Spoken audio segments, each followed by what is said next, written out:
بسم اللہ الرحمن الرحیم۔ الرحمن الرحیم۔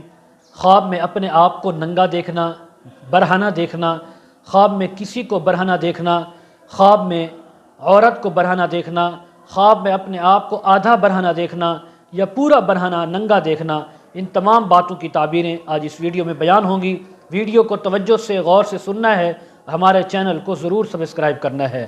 حضرت علامہ ابن سیرین رحمہ اللہ تعالی فرماتے ہیں، اگر کوئی شخص یا عورت اپنے آپ کو خواب میں مکمل ننگا دیکھے، اگر وہ طالب دنیا ہے، دنیا کو چاہنے والا ہے، دنیا کی محبت اس کے دل میں بیٹھی ہے، نیک و کار نہیں ہے، تو فرمایا اس کو تکلیف، غم، رنج اور مصیبت پہنچنے کی تعبیر ہے۔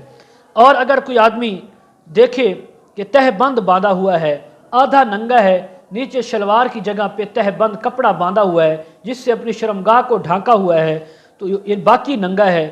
دلیل ہے کہ اطاعت، عبادت، نیکی میں اپنی محنت اور کوشش کرے گا۔ ابھی تک نیکی یا اطاعت کی نہیں، لیکن نیکی، اطاعت اور بندگی کرنے میں محنت اور کوشش کر رہا ہے۔ کیوں؟ اس لیے کہ اس نے اپنی شرمگاہ کو چھپایا ہوا ہے۔ یہ اس بات کی دلیل ہے، تعبیر ہے کہ وہ مرد یا عورت اپنے آپ کو نیکی کی طرف لا رہا ہے، لا رہی ہے۔ آہستہ آہستہ وہ نیکی اور طاعت کی طرف آ جائے گی۔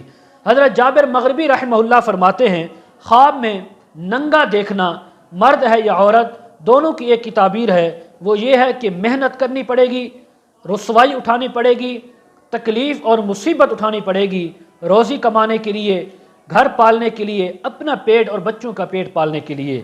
اگر خواب میں عورت کو کپڑے پہنے ہوئے دیکھے، کسی مرد نے دیکھا کہ عورت کپڑے پہنے ہوئے ہے خواب کے اندر، یا عورت نے دیکھا کہ مرد کپڑے پہنے ہوئے ہے، دونوں کے لیے یہ تعبیر ہے، اگر نیک مرد ہے تو نیکی کی دلیل ہے، اگر بد عورت یعنی مرد ہے دیکھنے والا گناہ گار، فاسق، فاجر، تو پھر بدی کی دلیل ہے، تعبیر ہے۔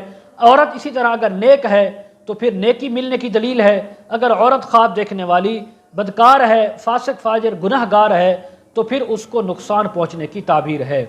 حضرت امام جعفر صادق رحمہ اللہ فرماتے ہیں، خواب میں اپنے آپ کو ننگا برہنہ دیکھنا صالح نیک مرد کے لیے نیکی، خیر کی دلیل ہے، مفسد بدکار مرد کے لیے رسوائی، بے حرمتی کی تعبیر ہے۔ اس لیے اگر کوئی آدمی الٹی تعبیر دیکھتا ہے بری، تو اس کو چاہیے صدقہ خیرات کرے، توبہ استغفار کرے تاکہ بری تعبیر سے بچ سکے۔ آخر میں گزارش، ہمارے ساتھ آپ اپنے بچوں کو، بچیوں کو پڑھانے کے لیے واٹس ایپ نمبر ہمارا دیا جاتا ہے ڈسکرپشن میں، ہمارے ساتھ کانٹیکٹ کر سکتے ہیں۔ وآخر دعوانا ان الحمد للہ رب العالمین۔